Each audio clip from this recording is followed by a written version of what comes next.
is the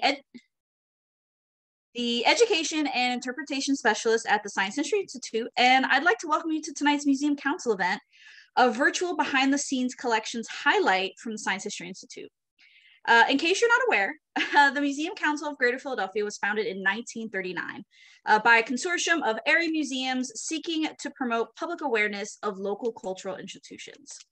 Today, the Museum Council continues its advocacy on behalf of area cultural organizations and their constituencies, and we promote professional development among staff serving in area museums.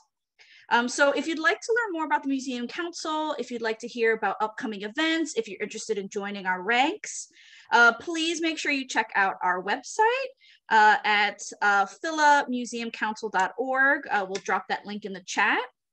So definitely check us out.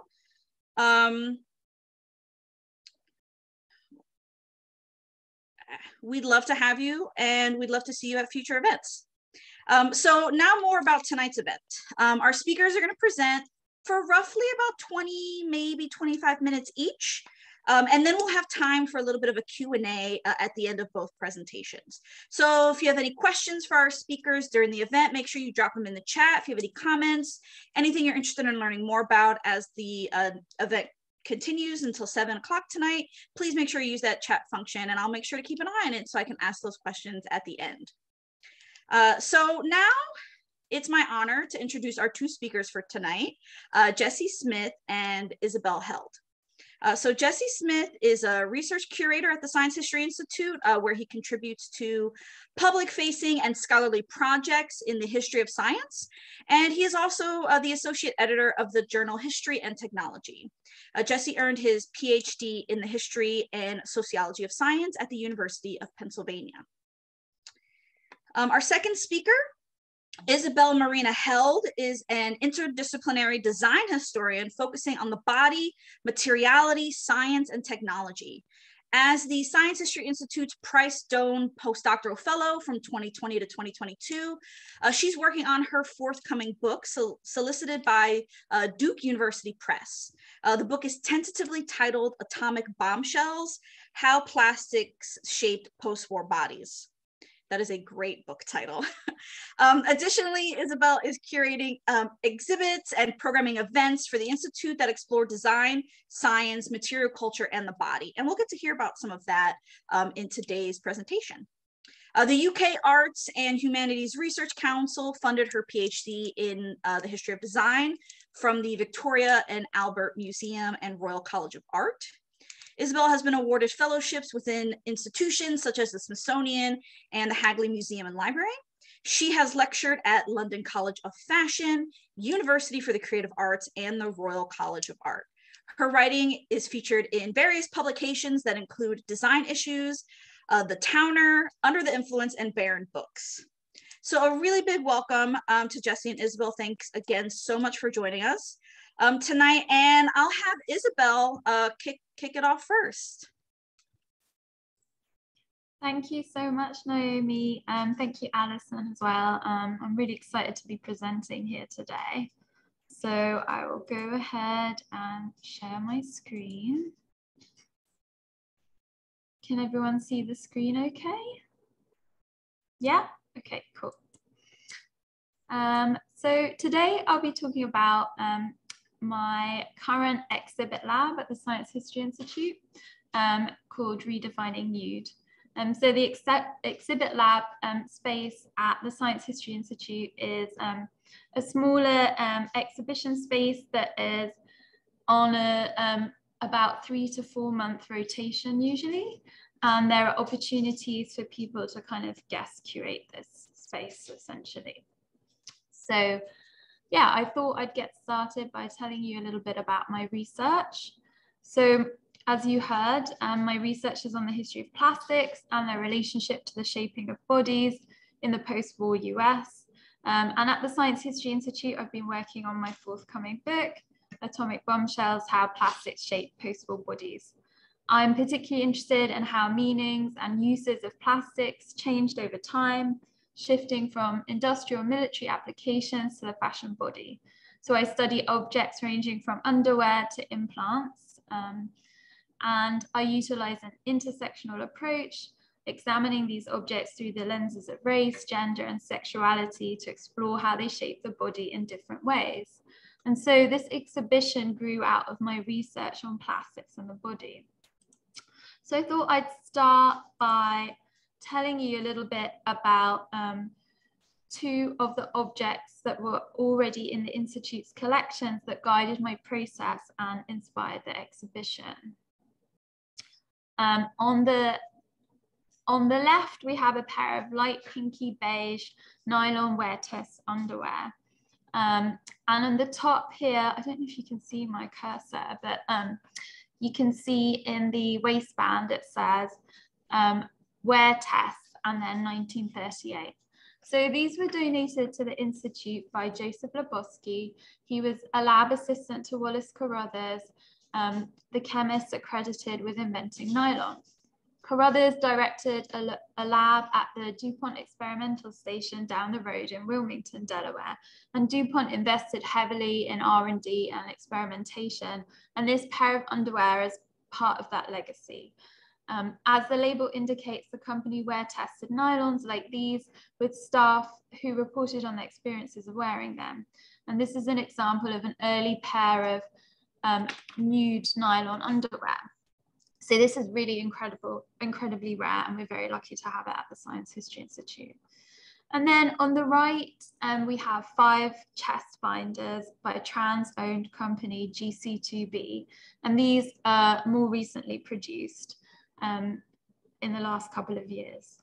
So the company was founded and directed by Marley Washington, a University of the Arts graduate, and the company specializes in binders that flatten the chest. This series is the company's nude collection, and it comes in 5 different colors, ranging from their darkest shade, number 1, to their lightest, number 5. And I was really struck by how the color palette centers the darkest shade, as the inverse is often true.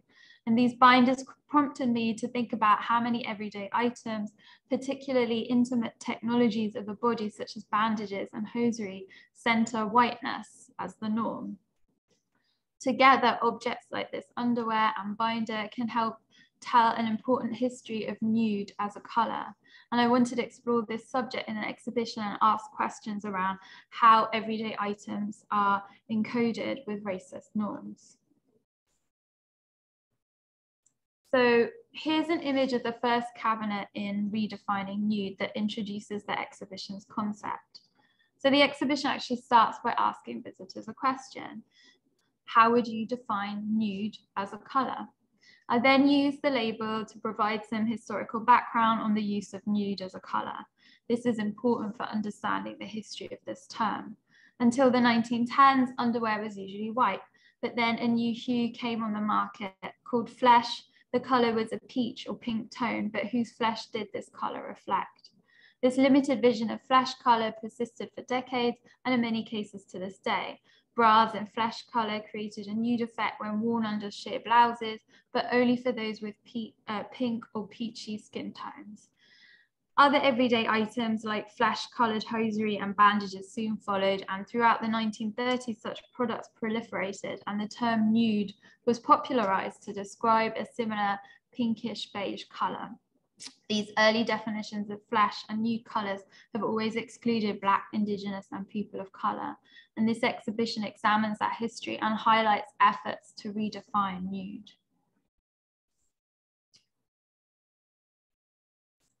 So in the display, you can see a set of color swatches in a book. So you can see them over here to the right of the cabinet towards the back. So I just want to talk a little bit about this book. So this standardized 1941 nude color card presents a limited vision of skin color. With its restricted palette, the card reinforces the privileged status of whiteness. Objects like this shape our everyday experience, impacting our lives in different ways. In the exhibition, I was unable to show the wide range of colors within this book, but I've included an image here. So on the left, you can see a photograph in our very beautiful library and archive visitor space. we're very lucky that we have this huge desk. And I spread out, I opened up the color book before we put it in the display, and I was doing my research because I really wanted to show just how vast this range of colors are. And also the fantastic thing about working with dye and color card books is that the colors usually are in really great, fantastic condition, because of course they've been kept shut usually in a book. If anyone's worried about the conservation and condition of the colors and dyes at the moment, don't worry. We've got special UV plastic over the color card on display, and when the exhibit isn't open, that first cabinet lives under a UV proof blanket at the moment. And I'm really lucky that Ashley Augustiniak, the librarian at the Science History Institute, allowed me to show this. And she really wanted to show the object as well, because she thinks this is an important story to tell. So as I said, looking at this example, I was really struck by how many colors were developed, named, and standardized. And here we can see the vast, seemingly endless variety of colors that could be researched, developed, and produced. Yet flesh and nude remained exclusively light and pink. Unlike the GC2B nude binders, objects like these standardized color cards did not offer nude and flesh as a series of colors to suit a range of consumers with different skin tones. This exclusionary practice can still be seen in many contemporary everyday items and definitions, as I'm sure you're aware, and that's something I'll keep returning to today, and is part of the exhibition, of course. So in 2015, Merriam-Webster responded to #NudeAwakening, a student-led social media campaign to rethink their definition of nude from having the color of a white person's skin. The dictionary updated the definition to having a color that matches the wearer's skin tones. In 2019, 8-year-old Belen Woodard first conceptualized more than peach art supplies in response to her school peers referring to the peach crayon as the skin color crayon. So when she was at school, kids would say to her, "Pass me the skin color crayon," and they would always be referring exclusively to this peach crayon. And Belen, in response, with the help of her family, developed this project. And her prototypes and color naming sheets are featured in this display. So we're really, really lucky to have these again at the Science History Institute, and the Woodard family have been very generous. So you can see here in the image, we have the testing sheets, and you can see where she's tried out the different colors, written the names, and what is really interesting about this as well is that she picked geographical names rather than, often in color nomenclature, a lot of color naming is kind of based around food as well. And so, Belen made a really conscious decision to, instead of using those sort of names and style of nomenclature, she decided, she consciously made this decision to name colors after different locations. So efforts like Belen's really show a really brilliant effort, showcase efforts to redefine these exclusionary practices, and they promote awareness and inclusivity. So this first cabinet for me, it was really important to center around the importance of representation and education. I chose to start the exhibit with a standardized textile color card and show that while there have been many efforts to restrict and standardize flesh and nude colors to one color, namely soft pink, there have also been many initiatives to counteract such exclusionary and racist practices. So in this display,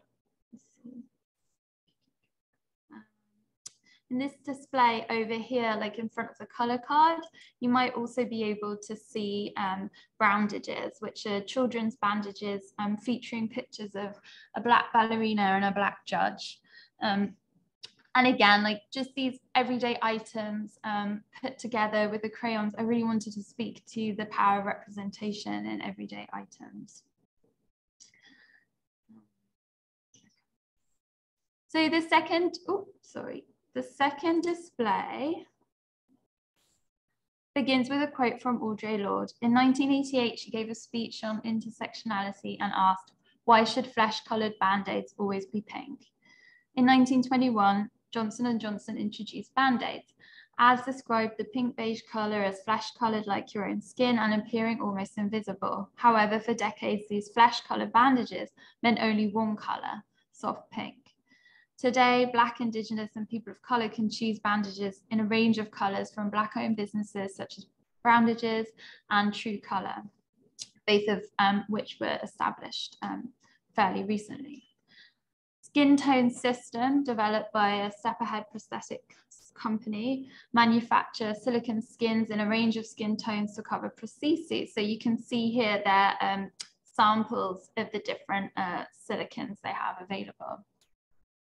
Worldwide, for many disabled people of color living with a prosthetic that does not represent their skin tone is a lived reality.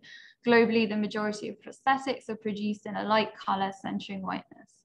Artists like Nigerian sculptor John Amanam are actively working on creating prosthetics for a wider range of skin tones.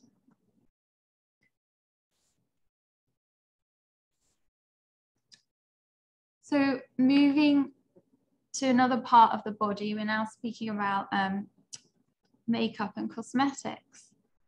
So in the 1860s, companies started promoting what they termed invisible face powders. White and red-pink hues dominated the market. However, French perfumers and later American manufacturers began to produce a wider range of powders and rouges in what they termed natural shades. Cosmetics firms started advertising new colors such as brunette and flesh that were marketed as being able to match the wearer's skin tone, but these cream and beige colored powders exclusively cater to consumers with light skin.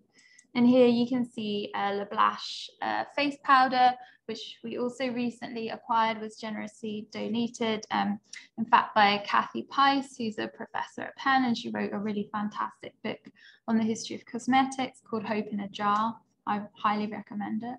And this is part of the donations that she made. At the top, you can see it says flesh. So again, you know,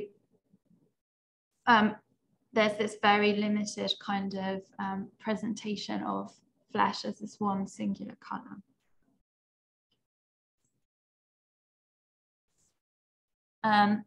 Anthony Overton, a lawyer with a chemistry degree, established the Overton Hygienic Manufacturing Company in Kansas in 1898. He was the first African-American to head a major business conglomerate. He noticed a lack of cosmetics developed for people of color, and in response produced a range of products beyond pink and light beige, flesh and peach shades.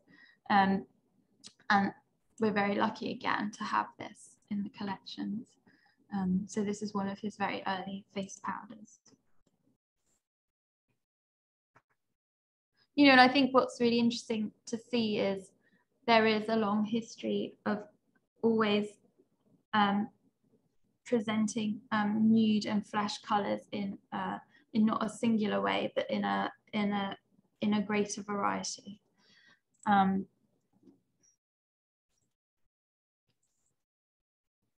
In 1926, Morton Newman, a Hungarian American who grew up in the Bronzeville neighborhood of Chicago, set up Valmore Products. He also had a background in chemistry, and he created cosmetics largely aimed at an African-American market. Labels were designed by African-American graphic artists Charles Dawson and Jay Jackson. This is one of the labels. Products included Sweet Georgia Brown face powder that came in shades including aristocratic brown and liquid makeup in beauty brown. These graphic artworks have been on display at museums, including the Chicago Cultural Center. So we have the label in the collection. So this is a high brown liquid face powder and leg makeup. So I thought I'd give a bit of context on leg makeup. So in the early 1940s, purchasing nylon stockings was only a reality for those who could afford it. It was incredibly hard to get a hold of silk and nylon stockings at this point. And the only people who were able to access this were those who were prepared to shop on the black market, where stockings sold for over $10 a pair. So that's actually around $160 in today's currency. So very extreme. Some women who could not afford stockings took to painting them on.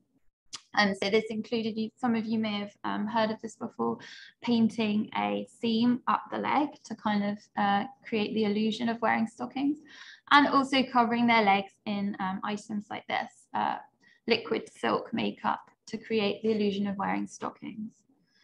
So you might think that this is a really niche practice that is long over, but recently when I was at CVS, I noticed that makeup for legs that is kind of sold as a hosiery replacement is still very much in circulation in a range of skin tones as well. So interesting to think about that.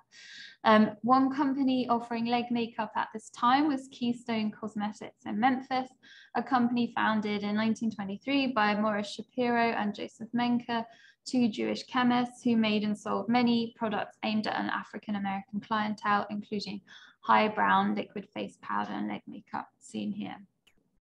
A fashion journalist writing for an African-American newspaper at the time noted, leg makeup has been trying to take the place of stockings. Baggy rayon stockings have done much to skyrocket the liquid to its present acceptance. However, this was short-lived, which the journalist was very excited about because she really didn't like leg makeup or not wearing stockings. And then another, because I haven't got time to go through all the objects, and it's really hard to pick favorites because I'm very fond of all of these objects and the stories they tell. This is a makeup palette that I wanted to highlight as well. So this is from Indigenous owned and established company Cheekbone Beauty. It's run by Anishinaabe founder Jen Harper, and her company specializes in sustainable cosmetics catering to a range of skin tones. And I really like this is actually a mirror. I don't think you can tell in the image, but it's a mirror, and underneath it says "You are powerful." We tried to place the compact in the display so that people could see themselves in the mirror. Okay. So now we're up to the final cabinet in the display.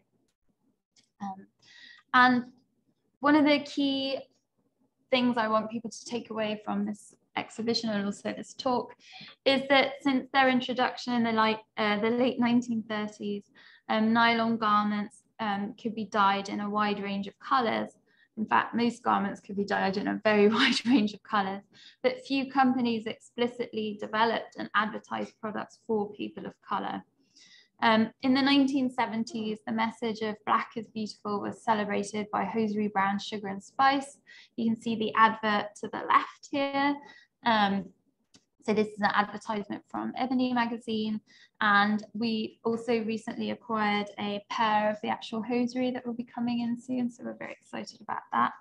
And then of course, today trans-owned GC2B specializes in chest binders made of nylon and spandex in a range of skin tones. So you can see that here on the right. I think this is nude number 2. And I showed you those objects at the beginning. So in the 1970s, designers Zelda Wynne Valdez famously dyed pale pink ballet tights to match the skin tones of Dance Theatre of Harlem's dancers. So this is a kind of known reference in my field, which is like history of fashion. But there are actually many stories of people dyeing their hosiery, people of color dyeing their hosiery to better match their skin tones, because there was a real frustration at the colors available that just weren't developed with women of color in mind. And so here at the front of the cabinet in a kind of arch, you can see some packets laid out. So these are actually the Freed of London and this Japanese company Shakot's collaboration. And they developed a ballet nylons for ballet dancers, not in ballet pink. So the standard for ballet dancers up until fairly recently was tights would only come in this color known as ballet pink, or sometimes not even named, right? And Freed of London and Chacot developed this range of ballet shoes with Ballet Black, which is a local company in London of dancers of color, and they developed the shoes and also the hosiery. So they weren't the only company to do this. There were a couple around this time, around 2017, 2018, 2019, so fairly recently.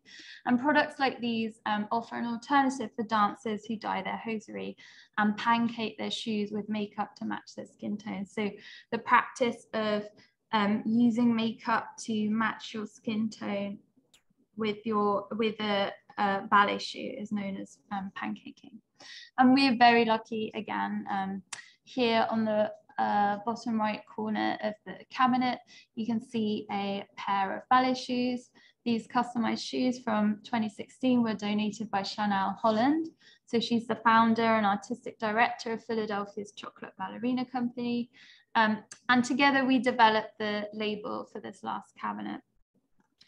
So I worked with Chanel on this final label for this cabinet. Let me just move on to the next slide. So this is my final slide as well.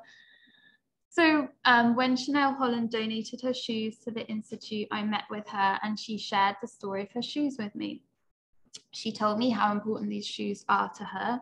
So she wore them in 2016 when she launched her adult dance company and was working toward the premiere performance of the Chocolate Ballerina Company's first adult performance in 2017, because she also has a children's company as well, but this was the adult one. Holland choreographed the performance and it was titled Dreams into Reality. And as we were speaking, she really described the emotions of dancing her dream into reality quite literally, as she'd always dreamt of one day performing on stage together with members of a ballet company for dancers of color. And these are the shoes that she wore for that performance. So this past weekend, Chanel Holland invited her students to join her as she visited the shoes on display for the first time. So the exhibition actually only opened we installed last Wednesday, and then it was opened a week ago. So I have to say, Chanel Holland is a very talented dancer, but she's also such a wonderful speaker, and we really hope to hold an event with her soon where you can hear more about her work. I just think these shoes are such powerful objects, and they really embody the exhibition. The shoes highlight that while there have always been efforts to create restrictive norms and standards in science, technology, medicine, and design, there's always been efforts to push back against these practices. So thank you for your attention, and I think I'll end there. Thanks, Isabelle. It's a really fantastic exhibition. And while Isabelle has talked about the curation of some recent acquisitions and some collecting according to her particular research expertise, I'm going to talk about the development of a new temporary exhibition using the Institute's legacy collection. So we have a collection that's very heavy in commercial scientific instrumentation. Okay. So let me bring up my PowerPoint. Can everybody see that? Okay, thanks. So I'm going to give you a very quick overview of our newest temporary exhibition, Downstream, and then talk a bit more about the process of developing this exhibition and how we used these objects to craft a particular curatorial framework and narrative. So Downstream opened in September. This is an exhibition that explores more than 200 years of water analysis and water protection with a focus on the waters around us, our Philadelphia location, so the waters of the Delaware River Basin.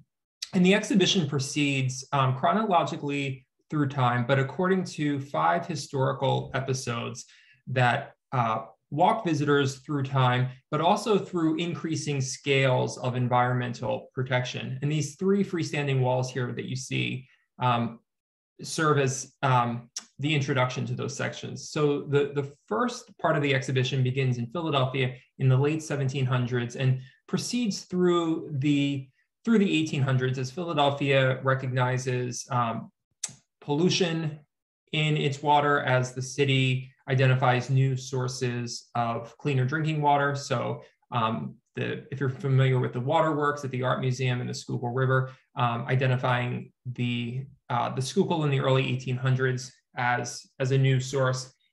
We use our instruments here and objects from our library to explore the emergence of the germ theory of disease in the late 1800s and how that led Philadelphia to be one of the first cities in the United States to first physically treat its water through sand filtration and soon after chemical treatment of water through chlorination. The second part of the exhibition looks at statewide efforts to protect the environment. So this begins in the late 1800s, early 1900s, as the state of Pennsylvania recognizes that environmental problems occurring in one place can impact another place. And in 1905, Pennsylvania becomes one of the first states to pass a statewide environmental law. And we have here instruments, pH meters, that are used to understand the acidity in water occurring largely due to coal mining activity in northeastern Pennsylvania and later in southwestern Pennsylvania. We also have, this might be a little difficult to see in the back, we have a series of macroinvertebrates, which are insects that are used as indicators of water quality. We have fine art here that explores the cleanup of the Schuylkill River in the 1940s and 50s.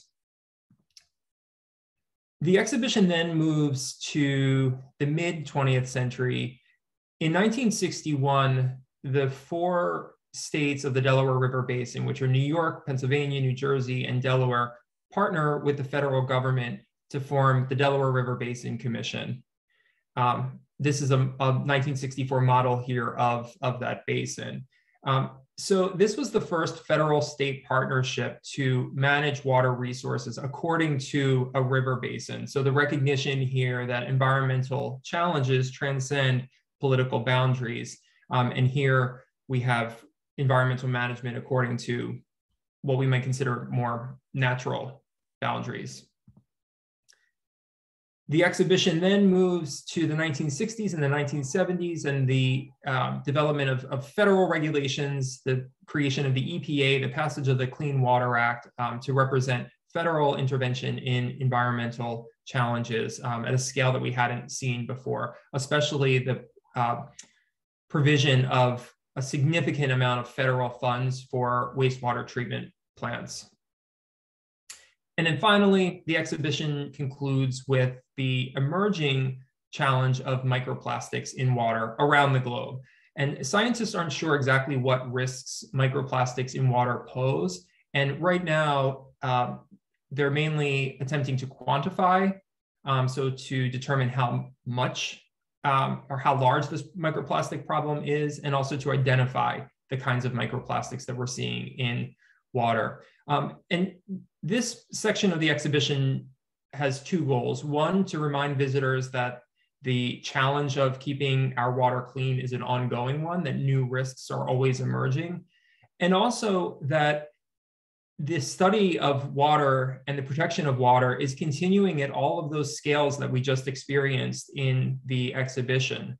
So in this case, we talk about how the Philadelphia Water Department is researching microplastics in water, how the state, the Basin Commission, and multiple federal agencies, as well as international groups, are all researching or thinking about microplastics in water. So we began on the municipal scale at the start of the exhibition, and we end here with a global perspective.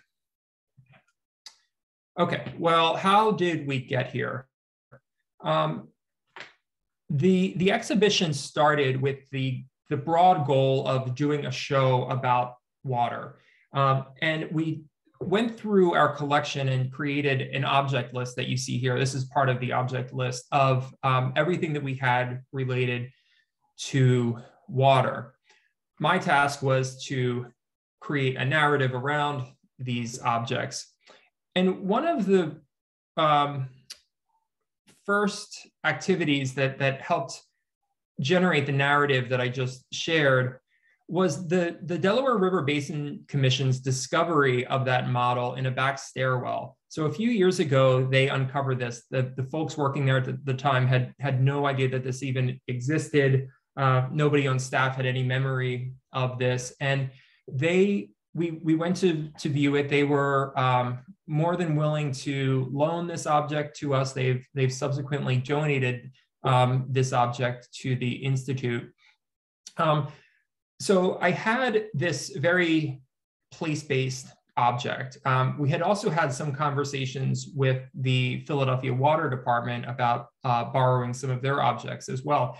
And based on my own background in environmental history and my knowledge of Pennsylvania's early role in statewide conservation efforts, I thought, maybe we could take a traditional chronological approach to this. But what could be surprising about this is that as we move through time, which is a convention of history, we're also increasing in scale. And so what I did was I did more research in all of those different periods and all of those different places, and placed our instruments at points in that narrative where they were most significant. So for instance, we had pH meters. Okay, where in the history that I've developed was the determination of pH most significant? And I went through and made a very bare bones outline with some objectives for each section.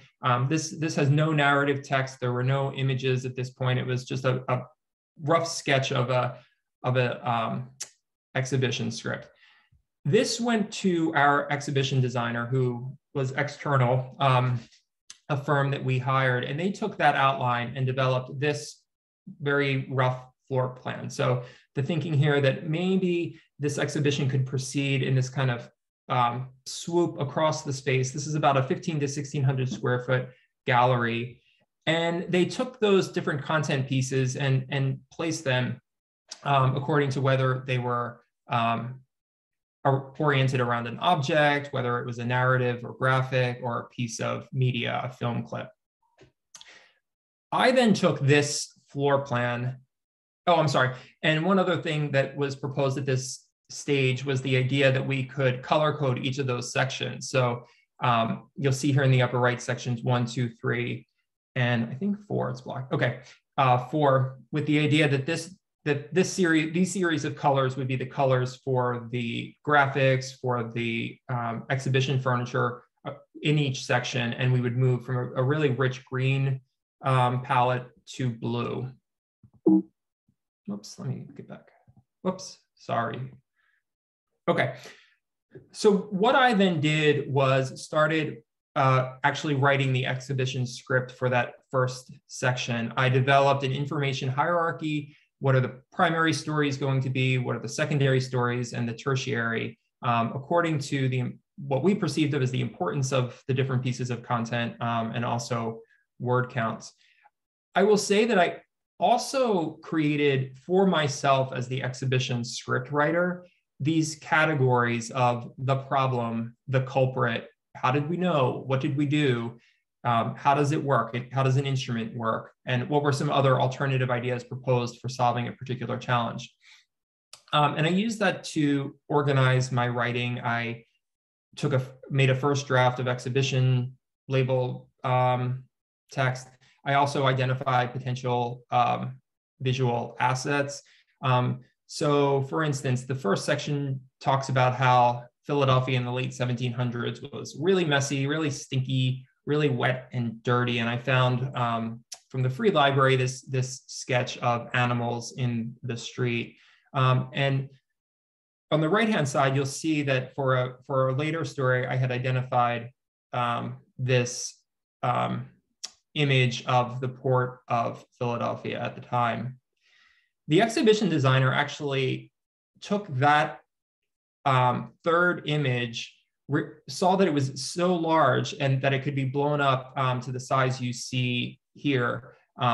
And this was something that we really liked. Both the content of the image, but also the style is really evocative of the period that's being represented here. And we thought, this is great. What that meant for me is that in subsequent sections, I needed to identify a visual asset that was large enough to do that same work. And that in turn informed the introductions and the stories that we told at the beginning of each of those sections. So this was an incredibly iterative process between me and the designer.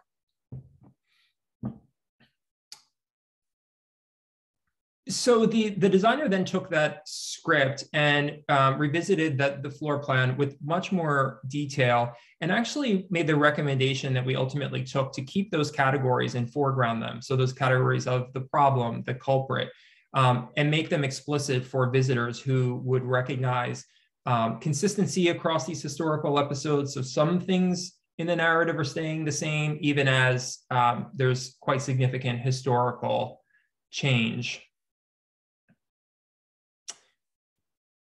We also then needed to organize the content according to the existing or the available exhibition furniture. So once it came time to actually associate particular collections objects with particular pieces of exhibition furniture, we needed to see how we could display the labels using things like reader rails or panels within the cases. And in some instances, I needed to massage the script and move objects, move content according to this exhibition furniture. So not necessarily the most common or the most familiar determinant of exhibition narratives, but it was a significant one here. And then this led to the final floor plan of the exhibition. Here's a bird's eye view of the exhibition, similar to the photograph that I showed you at the beginning. Oh, and here you can see it again. I'll mention a few other projects that have, or products that have come out of this exhibition. So what you're seeing here is an article that I wrote about the history of swimming pool sanitation, the history of bringing chlorination from drinking water into swimming pools. And this was an article that I wrote for the catalog of an exhibition currently up at the Fairmount Waterworks. You may have heard of this, Pool, A Social History of Segregation. And then finally, I'll share with you these images. What you're seeing here are two slides from a larger set of about 100 slides that were donated to us from the Basin Commission. Again, much like the model, they found these in a back closet. No one had known they were there. And these slides were part of a 1954 lecture called The Mighty Delaware. So along with the slides, we have this script that gives us the text that would have been associated with each of those images. And we've actually received funding from Villanova's LePage Center for History in the Public Interest to develop a digital exhibition around these assets, these images, and this script, but also to generate new visual assets, new photography of contemporary scientific practice, of contemporary water analysis across the Delaware Basin. These objects are now in our collections, and that's work that I'm just beginning now with the hope that the digital exhibition will be available in the fall of this year. Okay, so that's a quick overview of how we've used collections in our temporary exhibition. Happy to answer any questions, have any conversations that people are interested in. Okay. Yeah, thank you so much, both Jesse and Isabelle. That was really awesome to learn a little bit more, not only about collections items and the stories they tell, but all the amount of work that really kind of goes into creating exhibits and getting these up and trying to narrow down the story, because there's so many different things that we can tell people with our collections. So, you know, trying to figure out what that narrative is going to be and make sure it, pun totally not intended, but make sure it flows from point A to point B. So thank you both so much for that. Just to remind our audience, if you do have any questions, anything like that, please feel free to drop it in the chat. We're definitely looking forward to seeing what you guys might ask. I'm going to go first. That's my prerogative as host.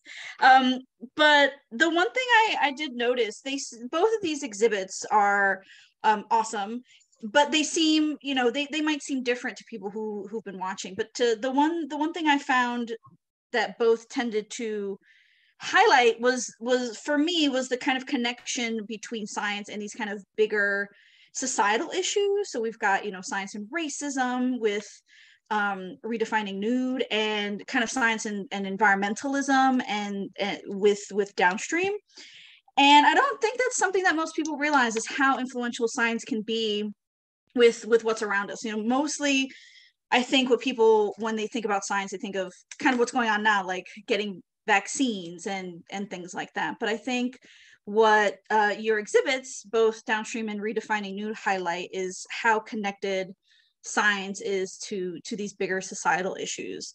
So that was really, really interesting for me to see, and kind of how science is moving with how society is growing. So first we see everything's nude or flesh, but as the conversation around what exactly defines nude continues even now in the 21st century, we kind of see products and science kind of going along with that, with, you know, browndages, and now we've got a vast array of color for prostheses and things like that. And you can see the same thing with Downstream, how with environmentalism and climate change, and how many of these communities that are going to be affected are, you know, Black, Brown, Indigenous, you know, communities of color, and how science is now kind of supporting these communities and trying to find these different ways that we can combat these issues and make sure it's safe for everyone. So for me, it kind of connects to the bigger issue that a lot of museums have seen, which is this idea that museums are neutral. Like, how can museums support their communities and talk about these bigger issues? And I think that both of your exhibits are really great examples of what we can do to connect our collections with some bigger issues that our own communities are facing, while using kind of our own collections. So I'm not sure if you you two saw that as well, but that's kind of just like some of the bigger pictures that I was seeing when you were both presenting, is just how impactful these kinds of exhibits can be for communities, but also as an example for what museums might be able to do with their own collections. So for me, I guess, outside of these exhibits, what other things do you think, as curators, as scientists, as experts in your respective fields, can science do anything more to kind of push the needle on these conversations? Can we, you know, can science help to try and direct, whether it's material science, whether it's environmentalists or climate change? Like, what else can we do as a field to kind of push these conversations in a way that non-scientists and kind of the everyday layperson might be able to understand and connect to? Yeah, I'll jump in on. I think that both of these exhibitions reveal the potential for the history of science to aid in our understanding of the world in the past and in the present. In the case of Downstream, I could have taken that same object list and done a history of water analysis. It could have been really what in the field we call a disciplinary history, right? So a history of water science. But instead, what we did was we took the history of science, we took those scientific instruments and the knowledge that they generated, and we nested them in a broader historical narrative that is hopefully a bit more familiar and meaningful to a broader audience of non-specialists. So it's really still heavy in the history of science, but it leads with the particularities of place and of time. I'll say that what I find so powerful about Isabelle's exhibit lab is that it reveals the value of bringing historical questions and historical criticality to categories and things that seem obvious or natural or legible or inevitable, right? The fact that within 4 cases, Isabelle has historicized the category of nude, I think that's incredibly powerful to me. And I think that it represents one of the strengths of the history of science, even as the field can sound or can seem narrow or niche. I think that it really allows us to explore so many aspects of our world.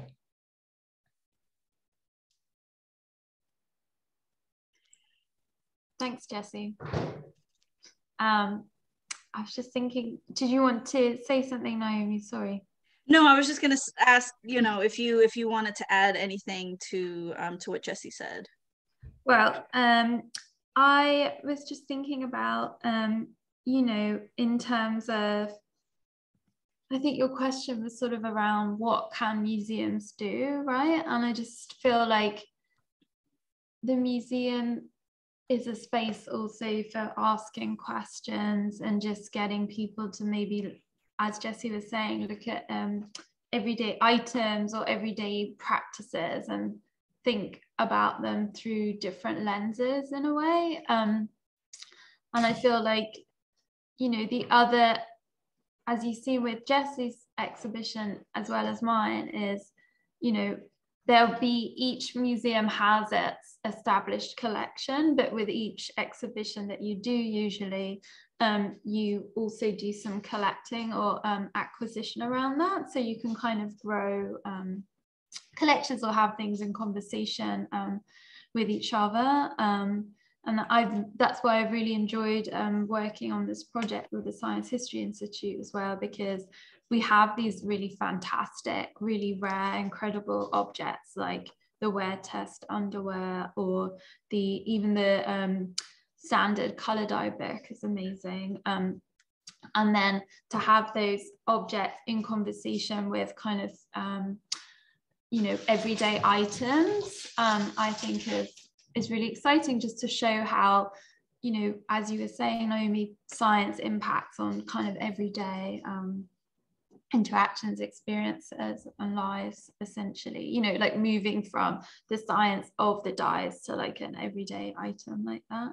And it's important to kind of go back and question where these like standards and practices come from and what their histories are.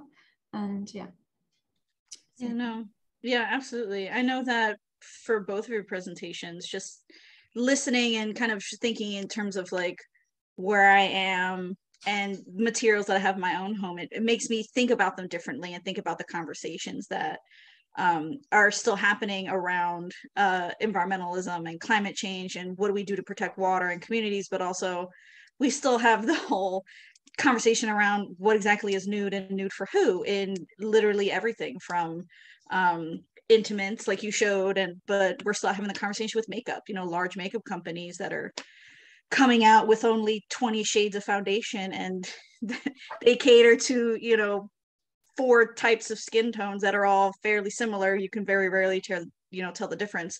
So the fact that we're having these conversations with these items, but their conversations can continue, right? So I like to see a museum, a space, but especially both of your exhibits, as a space where those conversations can start and we can lay down the history, but then they can continue when people leave and walk out and experience their everyday life. So that's kind of the best part when you visit a museum, right? You can start these conversations, but then continue them and start to see how things affect you and how you view things differently. We do have a question in the chat. This one's for you, Jesse. It comes from Rebecca. Thank you for your question.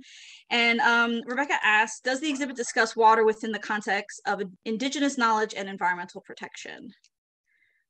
Yes, I'm trying to bring up an image here. This, I didn't have this ready, so this is just a design document. This was a proof that went to print, but I think it's representative of the content that we have here. So this content here is a land acknowledgement that I developed with a member of the Lenape Nation of Pennsylvania. But in addition to offering that land acknowledgement, it also discusses the history of the Lenape across the Delaware River Basin. So in addition to doing the work of acknowledgement, it also presents exhibition content. This isn't apart from the exhibition, but rather integrated into it. And this was the first time that the Institute has done this kind of work. I will say within this small group, we have been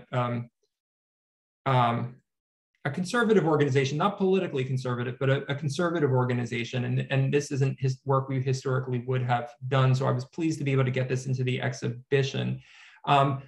What I would have liked is to find ways to grapple more broadly with multiple ways of knowing water. Hopefully this small representation of Indigenous experience and Indigenous knowledge here can prompt some visitors to think about different ways of knowing, right? And that science is one way of knowing the natural world. In a lot of ways, it's a very good way of knowing, but it is one of many ways of knowing. It's work that I think we would like to do more of. The individual that I worked on with this to develop this content is himself interested in the notion of cosmologies and different kinds of ways of conceiving of the world. And I think there would be powerful opportunities for, say, panels or roundtables in which we had folks representing different cosmologies talking about a topic like water or the environment, and situating science alongside those other ways of knowing. I hope that answers your question, Rebecca. Yeah, thank you so much, Rebecca. We look forward to seeing you. So they're definitely interested in coming to visit. So we'll see you soon, hopefully. So we are right up at 7. That flew by. But thank you so much, Jesse and Isabelle. I appreciate you so much for joining us and talking about your exhibits and some of the collection pieces and just sharing your expertise and knowledge around that. Thank everyone as well for joining us tonight. I hope you enjoyed it as well. And make sure you come to visit. The Science History Institute is open Thursday through Saturdays, 10 a.m. to 5 p.m. Come on down. We're a free institution. You can view both Redefining Nude, Isabelle's exhibit lab, and Downstream, our new temporary exhibit that Jesse just talked about, and just have a good time and hang out with us and learn more about the history of science. So have a really wonderful night, everyone. Have a great weekend. And again, if you're interested in more Museum Council events, interested in just learning about the Museum Council in general, or you want to join us, we are a lot of fun. Definitely check out our website at philamuseumcouncil.org. Have a great night, everyone. Bye. Thanks, everybody. Thank you. Thanks.